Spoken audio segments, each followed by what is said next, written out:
लिखना मत, ठीक। लिखना मत, आप बोल देना कि ये फेलियर इन एयर आया था।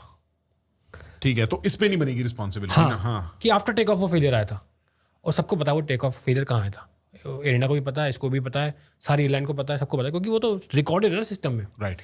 तो वही मैं कहता हूँ, जब डीडी से ऑडिट करता है ना, तो सिर्फ एयर इंडिया 171 नहीं खुलता, फिर ये सारे कांड खुलते हैं कि तुम साला मेंटेनेंस में कर क्या रहे हो।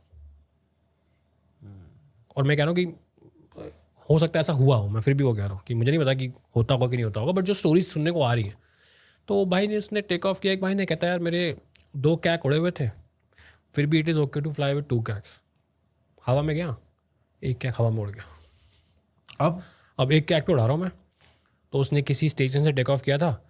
अब it is very hard for the aircraft to maintain aircraft cabin pressure ना, वो 10-12 हज़ार फीट पे पहुंचा होगा, उसको वार्निंग आ गई, उसने कहा मैं 30,000 फीट पे नहीं क्लाइम करूंगा, इट इज़ नॉट सेफ, कि नहीं मेंटेन कर पाया प्रेशर तो फिर मैं इमरजेंसी डिजाइन करूंगा। सही बात। वो वापस आ गया अपने बेस पे, मैं चांस लेना ही नहीं, क्यों लूँ। तो बात ये है कि यार अब फिर से इसमें अगर इन्वेस्टिगेशन होगी, और उस पायलट को पिनलाइज किया गया था इस चीज़ के लिए, तुमने टर्न बैक क्यों कर दिया।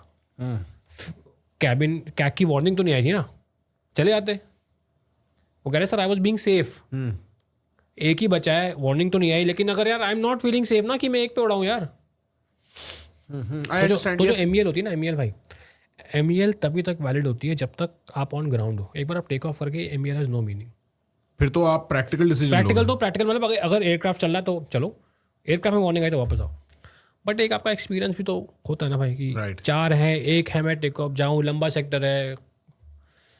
एक भाई कहता है वेदर बोइंग में 2 रडार होते हैं, तो वेदर रडार कहता है एक फेल था, and MEL allows you to dispatch with 1 failed aircraft. उसने डिस्पैच किया, एक हवा मुड़ गया, और जो चल भी रहा होगा वो ऐसा ही स्टेटस ओके करके, status found done okay and dispatch, वही टेप लगा के भेज देते हैं जो। एक उसका हवा मुड़ गया, कहता मैं ईरान के ऊपर बैठा हूँ, तो भगवान का वो था कि वेदर क्लियर था उस समय, कोई वेदर नहीं था from my position to Delhi, clear weather था, और नीचे भी 2,000 फीट नीचे जहाज़ था।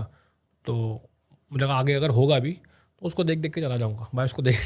तो भाई उससे बात कर सकते नीचे वाले से। हाँ कर सकते हो, यू कैन से कि बट करते